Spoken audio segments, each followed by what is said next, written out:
Today we are going to study levels of conflict. So there are basically four levels of conflict in an organization. First is intra-individual conflict. So intra means within, and individual means a person. So the conflict which is happening in the minds of the particular person is called intra-individual. So conflict which are going on in our mind or in the mind of one particular employee is considered as intra-individual conflict. Now there is only one person and he is having conflict within his thoughts, within his beliefs, within his decision making skills.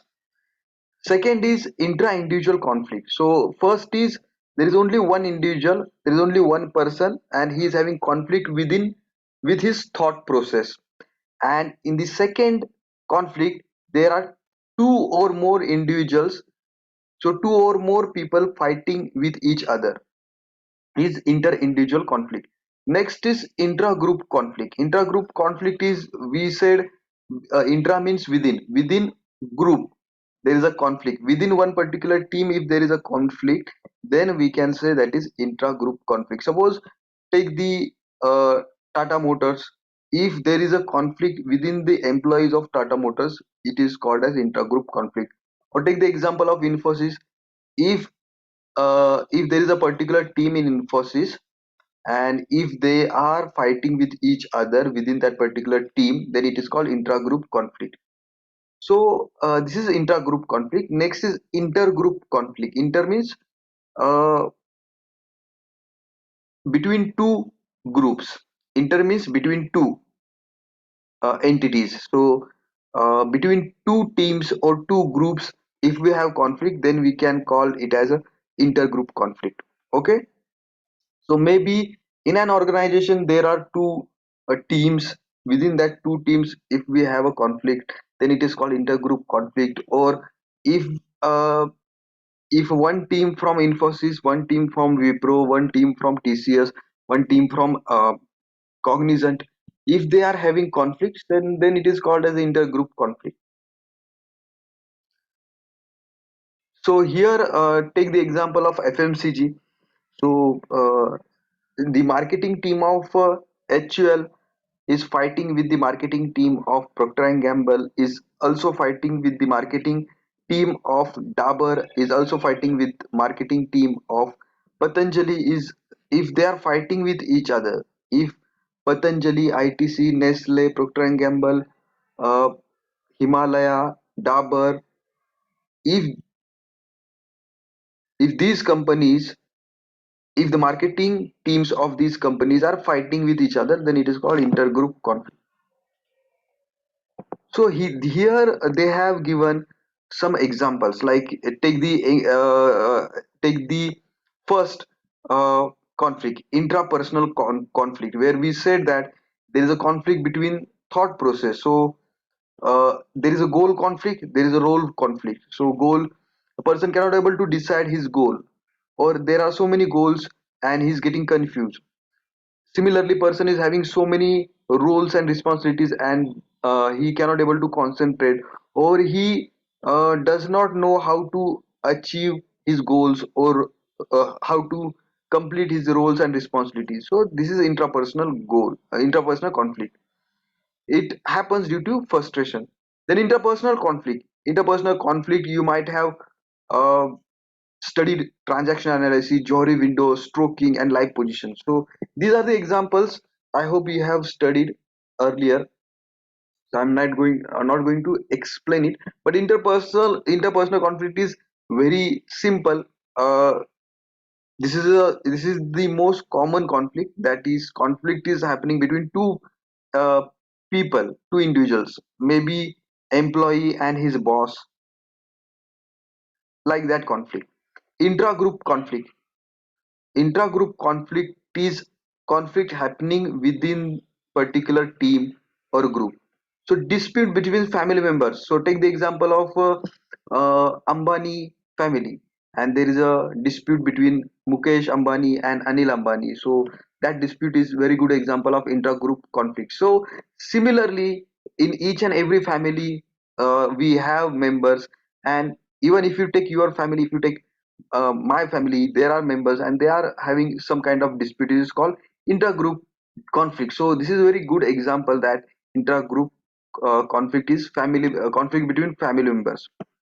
The next is intergroup conflict. So between two groups, just I said, if within particular organization, if there are two teams and they are fighting with each other, or one team is in one organization, other team is in another organization. So why the intergroup conflict is happening?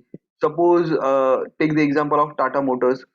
So production department and marketing department is fighting with each other because sales number has gone down. So marketing department, sales department is saying that marketing department is not advertising properly, they are not communicating, they are not promoting the product properly. Marketing department is saying that production department is not providing delivery of the passenger cars on time. Then production department may say that the purchase department is having problem in providing raw material. So this kind of disputes you may have in one particular organization between different department, different teams. So it happens, this intergroup conflict happens because of task interdependence, task ambiguity, goal compatibility, limited resources, reward system. So task interdependence means production department requires raw material from purchase department. So production department is depend on purchase department. Marketing department is depend on production department, manufacturing department. They have to provide passenger car products within time, and uh, they have to provide features, product features as per the requirement of the customer. Again, marketing department is going to help sales department. Sales department is dependent on the marketing department, their advertisement skills, their marketing, communication, and promotional skills. Okay, so task interdependence will lead to intergroup conflict. Then task ambiguity within an organization, if uh, tasks are not clearly defined, so nobody knows whose task is who no, nobody knows who is responsible, who is accountable for that particular task. So because of task ambiguity, maximum intergroup conflict happens. Then goal incompatibility. So employees, they want early promotion, employees they want more leaves, employees they may want more salary increment, and the company is not having that much resources. So in a budget, company is going to allocate financial resources to each and every department. So each and every department will try to gain more financial resources. Okay, reward system, because you have not rewarded your employees properly, there is no good appraisal system. Because of that also intergroup conflict may arise if you rewarded poor performing employee instead of a best performing employee.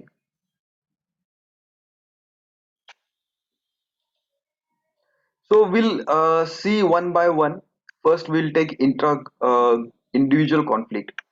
This refers to the conflict within an individual. Intra means within, and individual means person. So within a person, we have lot of thoughts.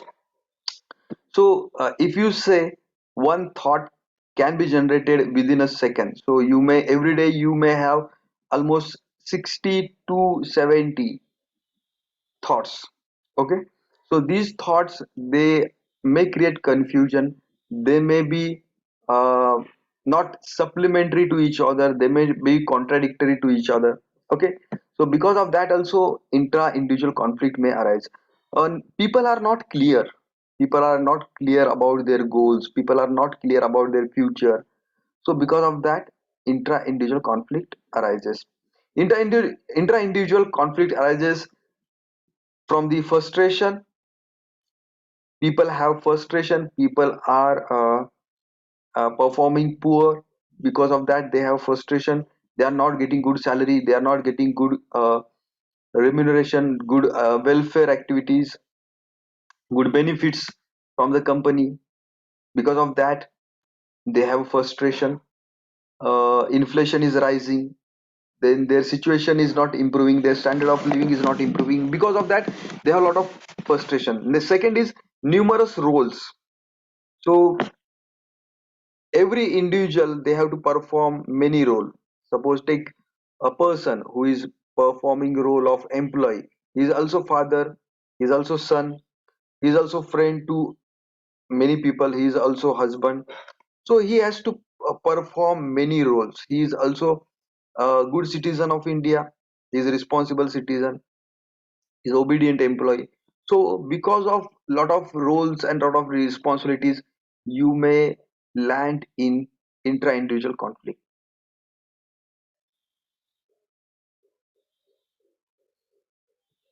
So numerous role every individual has to perform, and he cannot able to give proper attention to some of the roles. Then this inter-individual conflict may arise. Suppose uh, one particular manager is working very hard in a company, and he cannot able to give attention to his children, and his children's performance in academics is decreasing. So you may have an intra-individual conflict. So he may feel, that manager, that person may be feeling guilty because of me, because I cannot able to give more time to my family. uh, uh, my children are not growing and developing. So because of that, intra-individual conflict may arise. The goals having both negative and positive aspects. Cog- uh, so we all have a goal, and they also have a positive aspect, they also have a negative aspects. Then cognitive disagreement. So internally, for many things, person may have a disagreement. So you, within your mind, within your brain, you have a disagreement to a lot of things, but still you have to do it. Then you have a fear. Everybody has a fear in his mind, fear of failure, fear of what people will say. There are a lot of different types of fears we have. Because of that, inter-individual conflict may arise. So we said that conflict is mostly arise from frustration. Frustration occurs when motivated drive is blocked before a person reaches a desired goal. So we have a goal. Why we have a goal? Because we have a deficiency of something. Suppose I want one, I want a flat. Everybody want a flat. Everybody want bungalow. Everybody want car. Everybody want good designation, good job profile, good salary. Okay, so that deficiency I right now I don't have. So I will try for that. Within that, there are a lot of barriers. Like I may require to upgrade my skills. I may need to learn more uh, advanced courses, technology based courses, and if I learn those courses, then I will reach to my goal, then I'll get the best job, right? So these courses are nothing but the barriers. So maybe leadership skills, presentation skills, interpersonal skills, these are skills required to reach your goal. So these are barriers. Some barriers are overt, some barriers are covert. So some barriers are easily visible, and some barriers are not easily visible. So because these they are called overt and covert. So if you if you can, when you are fighting with the barriers, if you you may succeed, you may not succeed. So when you are fighting with the barrier, your defense mechanism will get activated, and when your defense mechanism will get activated, you have few options. Like you may, it may your that frustration may lead to aggression, it may lead to withdrawal from that process, it may lead to fixation of the problems, or it may lead to compromise of your goals. Okay, so conflict, frustration occurs when A motivated drive is blocked before a person reaches a desired goal. So you are moving towards your goal, and if you are stopped by some barriers, then you are frustrated. Okay. An individual driven by an inner state of deficiency engages himself or herself in some action to fulfill the deficiency. So everybody is having some or the other deficiency. Some people may not have good presentation skills, some people may not have uh, leadership skills, some people may not have interpersonal skills. So this deficiency has to be overcome, but his or her attempts to reach the goal are checked by the barriers which may be overt means external or covert means internal. So barriers which are stopping you from achieving the goal may be external or may be internal. So which are the external barriers which are stopping you from the achieving goal? These are the flood conditions. Now these are the natural calamities like flood, power failure, breakdown of transportation. These are non-social activities, and there are external barriers which are social. They are placed by others in the way of reaching one's goals. Example of social barriers are parents forcing a child, making him stay in the room, denying him a pleasure of watching TV. So there are so many barriers we have discussed here, like natural calamities or parents stopping you from doing something. Internal barriers are the personal limitations and disabilities which spoil one's aspiration. So some people may be physically challenged, some people may not be that much intelligent, some people may not develop good leadership skill, some people may not develop some people may not develop good interpersonal skill, presentation skills. So these are internal barriers. So personal limitations and disabilities which spoil one's aspirations. Physically challenged people are the good example of internal barriers. Weakness, physical deformities, lack of skill, low intelligence may stand in the way of achievement. Internal barriers are more lasting than external barriers. So external barriers, they are easy to overcome. Internal barriers, they are difficult to overcome because most of the internal barriers will come by birth. Okay, blocked by overt or covert barriers. Individual become frustrated as he or she is unable to reach his or her goal. Frustration normally triggers defense mechanism in the person. Defense mechanism, the term first used by the Freud, refer to unconscious process that protect an individual from nervous anxiety. Okay, when you cannot able to achieve your goal. So my goal is to purchase a best car, luxurious car. Then I should have a bungalow in the heart of the city, right? And I should have very good uh, designation. I should have very good salary. I should have bank balance. So something is stopping you, right? So when you cannot able to achieve these things, defense mechanism will get activated, and I will start. What is the defense mechanism?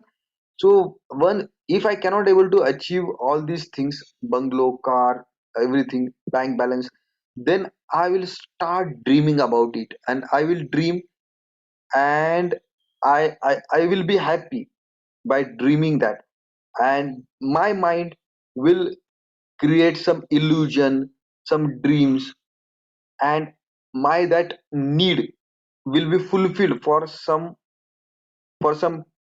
time, right? So they protect him. So defense mechanism protect him or her from the external threats or against internal anxiety, arousing impulses by distorting reality in some way. So reality is I cannot able to achieve that my goal, but your defense mechanism will give you uh, some responses, some what you can say illusions that will, like we are dreaming in our own way, and we think that I may achieve that thing in the future. So for time being, uh, I'm safe. I will not run behind my goal, and I will not harm myself. Defense mechanisms do not alter the objective conditions of danger, they simply change the way person perceives it. So defense mechanism is not going to change the reality, but it will help you to say all is well.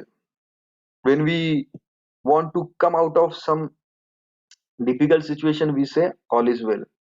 They all involve an element of self deception. So defense mechanism will prevent you from getting demotivated, from getting into depression. So some people, they are demotivated, they are depressed, and they commit suicide. Defense mechanism will prevent you from that, getting demotivated. Frustrated individuals adopt any of the four defense mechanisms. So frustrated individual, he may adopt aggression, he may go for the withdrawal, he may fix that particular barriers, or he withdraw from that barriers, or he will aggressively try to overcome the barriers, or he will compromise the goal. He will try to get some other goals. Aggression refers to attack of the barriers physically or symbolically. Withdrawals refers to backing away from the barriers. He will not for that particular goal. He'll stay. He'll step back. Then fixation refers to the continuation of the efforts to break the barrier. So he will try to fix the problem. Compromise refers to search for the other goals. Conflict occurs in all the defense mechanism situation. Now, goal conflict. How goal conflict is going to result in intrapersonal conflict. Goal conflict is more complex than conflict from the frustration. Goal conflict occurs when attainment of one goal excludes the possibility of other. So, in achieving one particular goal, we have many goals, but we cannot able to achieve all the goals. So, I also want to be a businessman. I also want to be doctor. I also want to be a good writer. So, everything cannot be possible. Only one goal can be achieved. So, there are four approaches. Approach conflict, because you have many goals. You have four forms of goals.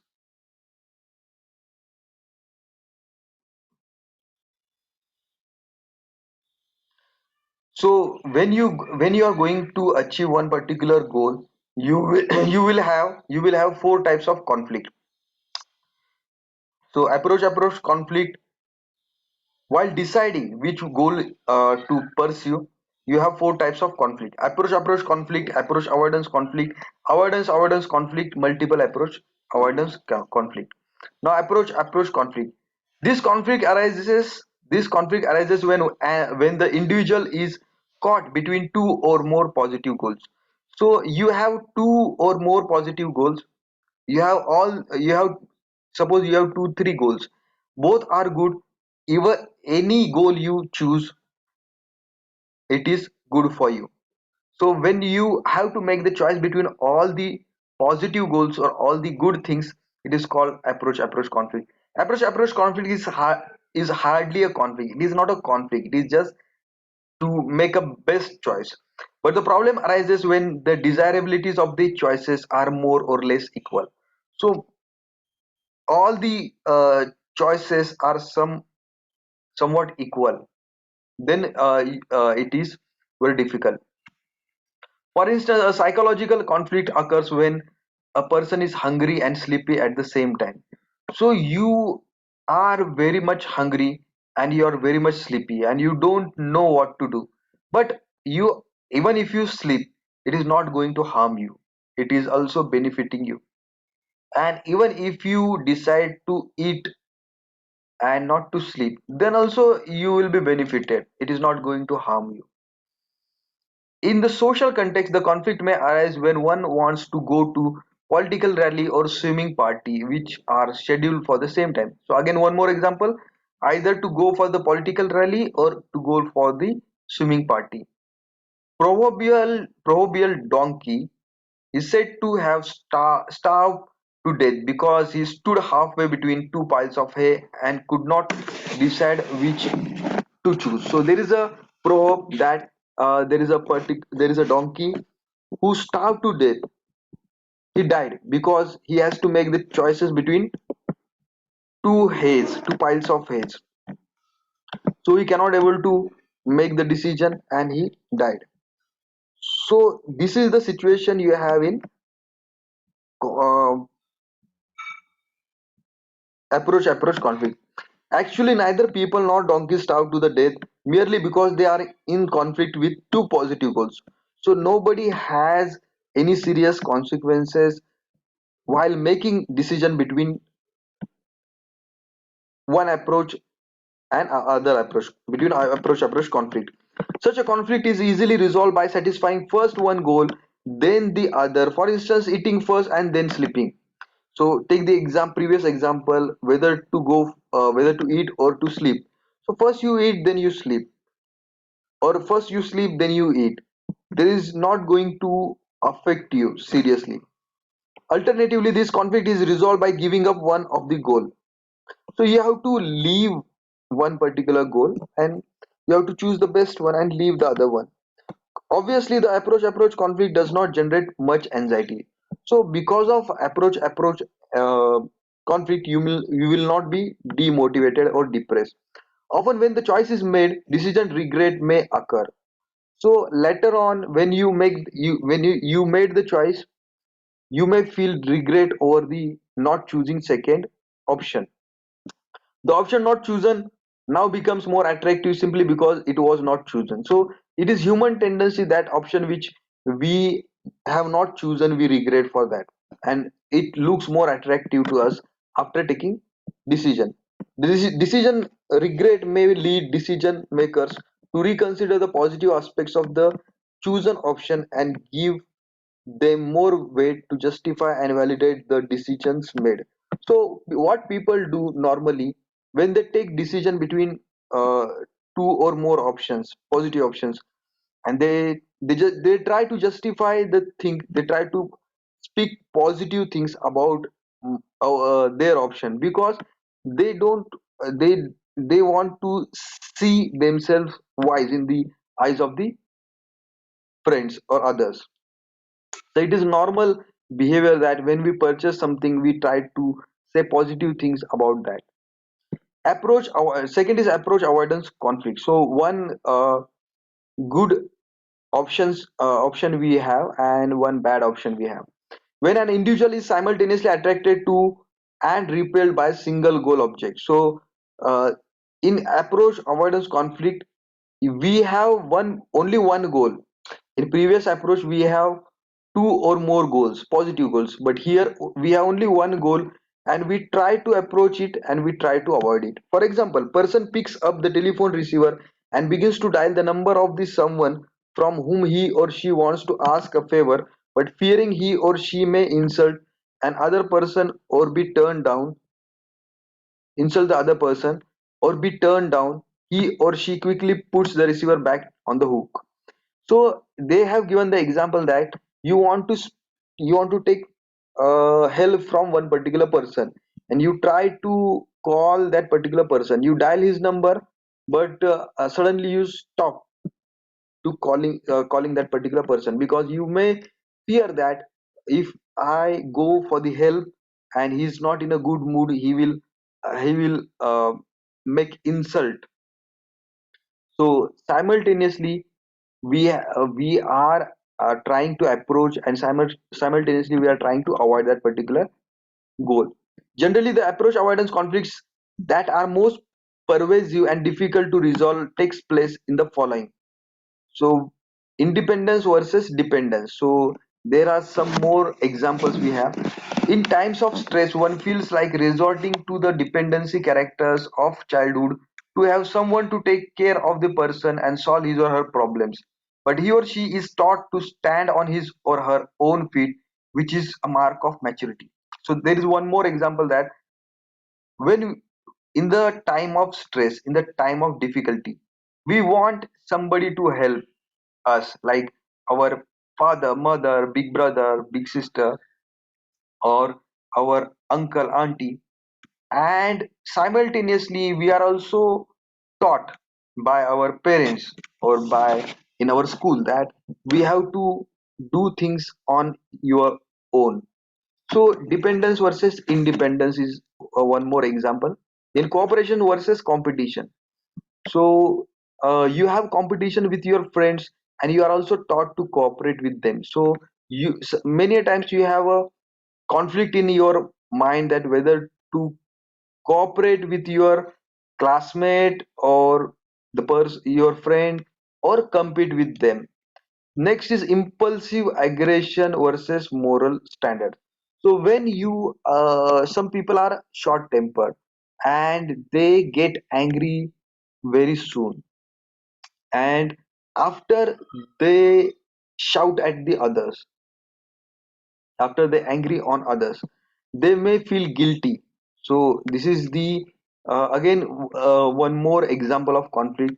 They themselves have shouted on the other person, and they themselves are feeling guilty on their behavior. So such a type of conflicts we have in our mind, so it is called intrapersonal conflict.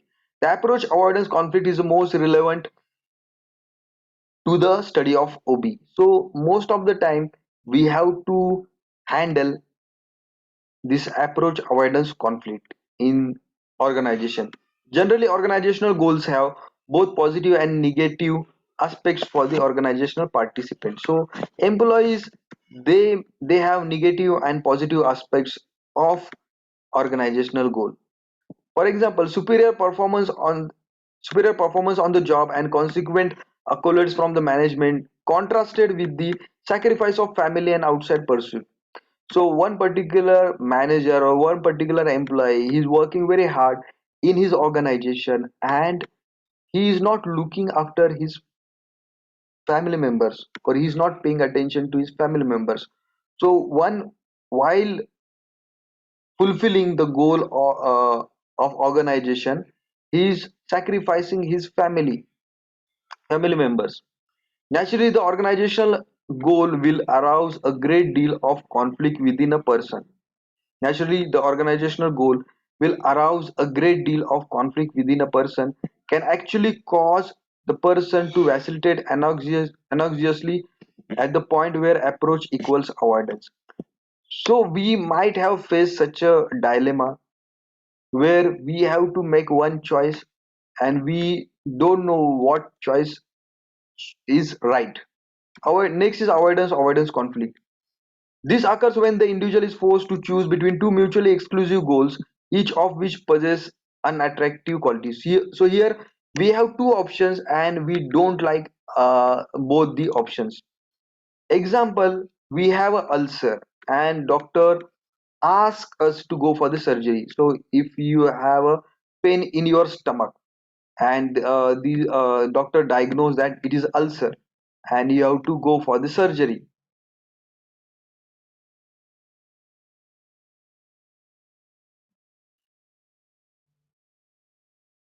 So one common instance of avoidance conflict involves a choice between bearing a pain from a chronic disease. So here you have a ulcer. If you don't go to the doctor for the surgery, the pain will increase. So that also you don't want your pain because of ulcer to increase, and you also fear and not want don't want to go for the surgery. So both are difficult options for you, both are negative options for you, but you have to go for the surgery because that is the only solution. In the context of the organization, avoidance conflict may be exemplified by a worker who is caught in a dilemma of bearing with the supervisor whom he detests most, and quitting the organization and remaining jobless. So one more example they have given, that your boss is very bad, and you are also not getting a job in any other organization. So if you quit the job, if you resign from the job, then you will remain jobless, you will not get money, and it is very difficult to fulfill your needs. So what is the option you have? You have to work under the current boss which you hate most. Similarly, a child must do his arithmetic or get a spanking. So children, they have to learn mathematics or they may fail. Both are equally negative or difficult situation for that particular child. Student must spend next couple of days studying for the examination to face the failure. A, a man must work at the job he dislikes most or be prepared to lose his income. Such a conflict typify the saying between devil and deep sea. A student may at times daydream instead of studying the examination. The person may even think an imaginary word or recreate in his or her mind the carefree world of childhood in which no unpleasant tasks have to be performed. So defense mechanism gets activated and he will show you some very good dreams, imaginary world they will show you, and they will stop you from going into depression. Now, multiple approach avoidance conflict. Multiple approach avoidance conflict. Often we are confronted with several possibilities for action, each having several desirable or undesirable features. Consider the following story. So, there is a very big story. I'll tell you in a short that there is a child. He is very good dancer, and he want to learn dance. He is very poor. So one journalist help that particular boy. He was dancing somewhere on the street or somewhere, and that photographer come journalist help want to help that particular boy, and that journalist or photographer she takes that particular boy to one particular academy or one particular person who can able to mentor that particular boy, and he learns very well, and there is he got one very good opportunity to perform in the capital Delhi. He wants to go to there and perform. That is very good opportunity. After that his career will grow and develop, but at the same time when he was about to leave to the Delhi, his mother dies, and he goes into depression. But somehow that lady, that is journalist and photographer, she takes that particular boy out of the depression or demotivation, and that particular person, that boy managed to perform at Delhi, and his career start growing and developing, and he wants to marry that particular photographer or that particular journalist. But at the same time he come to know that that journalist or that photographer is already married, and she had a fight with her husband is in USA, America, and uh, now she's about to divorce. So then he accepted that particular journalist or photographer as it is, as a divorcee, and again he says that I am ready for the marriage. But at the same time, again that particular husband of that particular journalist come back, and he says sorry to that particular journalist or photographer. So everybody is happy because of that. That boy is also happy that the journalist or photographer is uh, going to fix the problem in her career, and he says okay, and again that particular journalist or photographer, she goes back to the USA. Again, this boy goes into uh, depression, demotivation, and he dies because of some diseases. So there are many conflicts in his life. So here it is said that in one particular person's life there are many conflicts. We have We have career related conflicts, we have relations related conflicts, we have marriage related conflicts, we have uh, post marriage conflicts. So there are many uh, conflicts we have in our life. So that is what that particular story is saying. Now next is role conflict. The final reason for the interpersonal intrapersonal conflict is need of an individual to play several roles simultaneously but finding time and resources inadequate to do so. So you have not understood role and responsibilities, or you don't have time or resources to fulfill the roles and responsibilities. So everybody is fulfilling the role of husband. I'm talking about the boys. uh, a- One particular employee, he is a husband also, he's a father also, he's son to elderly parents, he's a worker also, he's a worker, or he's a manager also. He may be a student, he may be upgrading his MBA program. He may be engineer and he has joined one particular organization, and he, for the promotion purpose, he is joining MBA program. So he is a student at the same time, and he may be the member of many social clubs. So uh, one particular person, they have to perform different roles and responsibilities. So there are chances that we have a role conflict. Although all the roles which individuals bring into the organization are relevant to their behavior, in the study of OB, the organizational role is the most important. So we have all different types of role, but the role which we play in the organization is very important as an employee, and that role is as an employee. So our role can be assembly line worker or clerk or supervisor or salesperson or engineer or system analyst or department head or chairman of the board or MD or CEO or national heads, area manager, regional manager, branch manager. That role is important. Role within the organization is most important, because that is going to help to perform other roles. So if you are earning good salary, then only you can able to fulfill your other goals. The classic example of the organizational role is a constant conflict is that foreman.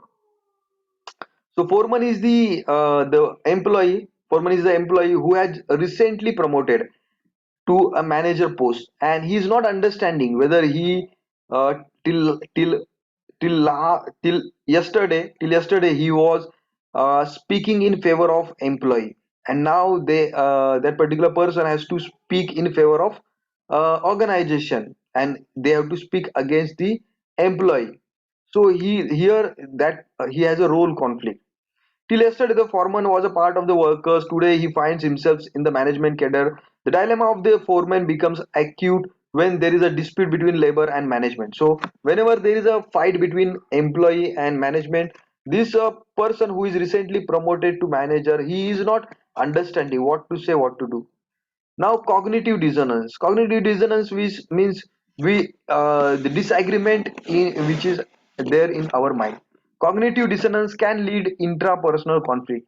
Cognitive dissonance occurs when individuals recognize inconsistencies in their own thoughts and behaviors. Such inconsistencies are stressful and uncomfortable, leading to intrapersonal conflict. So we have many disagreement in our thoughts. We don't have consistent behavior.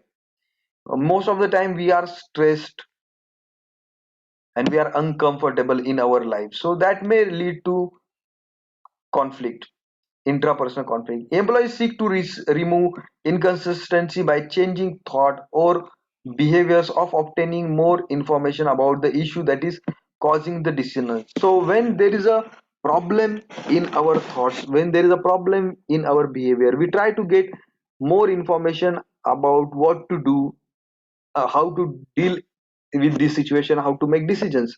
But the cognitive decisions, till it is removed, remains source of conflict. Now, neurotic tendencies. Now, common reaction to leaders with the neurotic tendency is either overt, open, or covert, hidden aggression and hostility. Subordinates often try to settle the score and protect themselves from further abuse.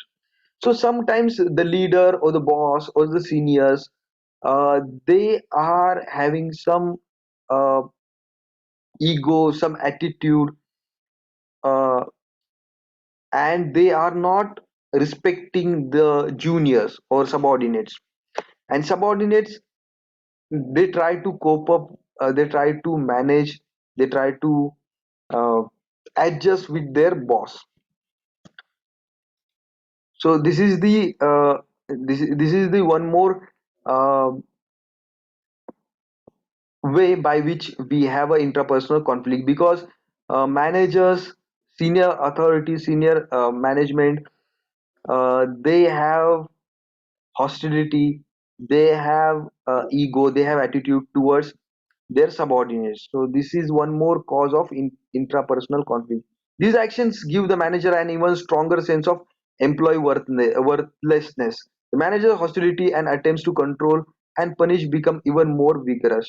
So sometimes because of mental conditions, mental diseases, there are interpersonal conflicts. So here we will stop. We have completed interpersonal conflicts. So thank you so much for watching this video.